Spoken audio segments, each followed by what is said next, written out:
Hello Humble Bakers.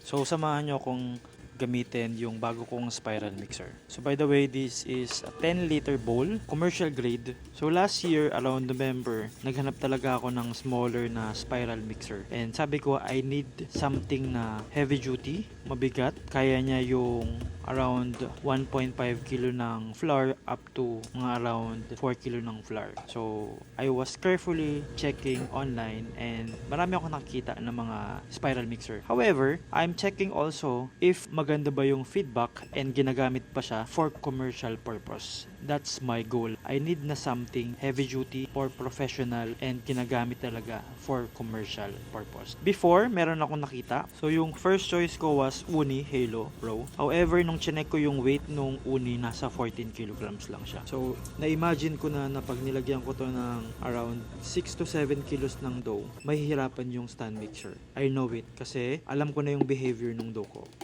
So, I carefully search online and yung mga feedback nila, and if gagamitin mo siya sa mga 1 to 2 kilos ng dough, to 3 kilos, kaya niya. However, I need something heavy duty, mabigat, yung tipong kahit lagyan ko ng 8 kilos ng dough, hindi siya magwawabol or hindi mahirapan yung kanyang belt. Until I finally found this heavy duty na spiral mixer. So by the way, it's a commercial grade for professional use. It's all metal gears. Meron siyang 10 variable speeds. And yung belt drive niya, mechanism, hindi siya maingay katulad ng iba. And pwede kayo mag-set ng timer up to 99 minutes. Yung minimum flour is nasa 1.2 kilograms or 2.5 kilos. And yung maximum niya is nasa 3.4 kilograms ng flour or 7 to 8 kilograms. Yung mixing bowl niya, sobrang bigat, around 4 point something. And removable yung bowl.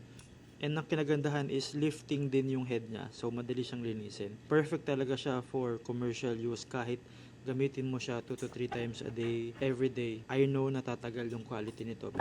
And almost the same lang sila ng price ng Uni. However, this is built to last.